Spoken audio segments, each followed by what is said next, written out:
If you have ever watched television in anything but total darkness, used a computer while sitting underneath overhead lighting and near a window, or taken a photo outside on a sunny day with your smartphone, you have experienced a major nuisance of modern display screens' glare.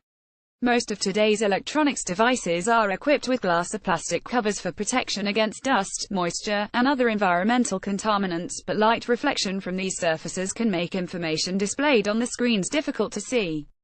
Now, scientists at the Center for Functional Nanomaterials (CFN), a U.S. Department of Energy Office of Science user facility at Brookhaven National Laboratory, have demonstrated a method for reducing the surface reflections from glass surfaces to nearly zero by etching tiny nanoscale features into them. Whenever light encounters an abrupt change in refractive index, how much a ray of light bends as it crosses from one material to another, such as between air and glass, a portion of the light is reflected. The nanoscale features have the effect of making the refractive index change gradually from that of air to that of glass, thereby avoiding reflections. The ultra-transparent nanotextured glass is anti-reflective over a broad wavelength range, the entire visible and near-infrared spectrum, and across a wide range of viewing angles. Reflections are reduced so much that the glass essentially becomes invisible. This invisible glass could do more than improve the user experience for consumer electronic displays. It could enhance the energy conversion efficiency of solar cells by minimizing the amount of sunlight lost to reflection. It could also be a promising alternative to the damage-prone anti-reflective coatings conventionally used in lasers that emit powerful pulses of light, such as those applied to the manufacture of medical devices and aerospace components. "We're excited about the possibilities," said CFN Director Charles Black, corresponding author on the paper published online on October 30 in Applied Physics Letters. Not only is the performance of these nanostructured materials extremely high, but we're also implementing ideas from nanoscience in a manner that we believe is conducive to larger-scale manufacturing. Former Brookhaven Lab postdocs Andreas Liepus, now a research fellow at Massachusetts General Hospital's Wellman Center for Photomedicine, and Atikur Rahman, an assistant professor in the Department of Physics at the Indian Institute of Science Education and Research, Pune, are co-authors.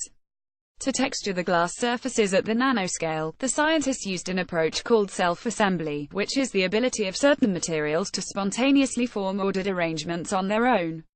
In this case, the self-assembly of a block copolymer material provided a template for etching the glass surface into a forest of nanoscale cone-shaped structures with sharp tips, a geometry that almost completely eliminates the surface reflections.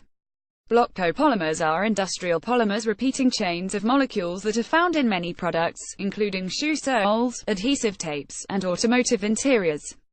Black and CFN colleagues have previously used a similar nanotexturing technique to impart silicon, glass, and some plastic materials with water-repellent and self-cleaning properties and anti-fogging abilities, and also to make silicon solar cells anti-reflective.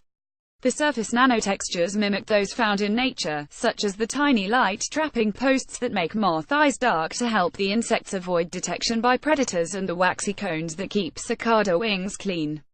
This simple technique can be used to nanotexture almost any material with precise control over the size and shape of the nanostructures, said Rahman.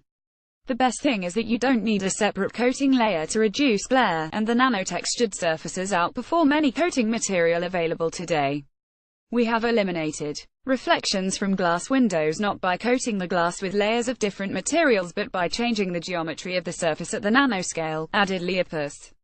Because our final structure is composed entirely of glass, it is more durable than conventional anti-reflective coatings.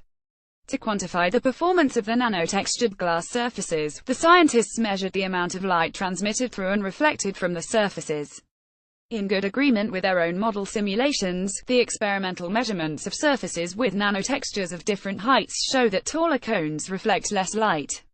For example, glass surfaces covered with 300 nanometer tall nanotextures reflect less than 0.2% of incoming red-colored light 633 nanometer wavelength.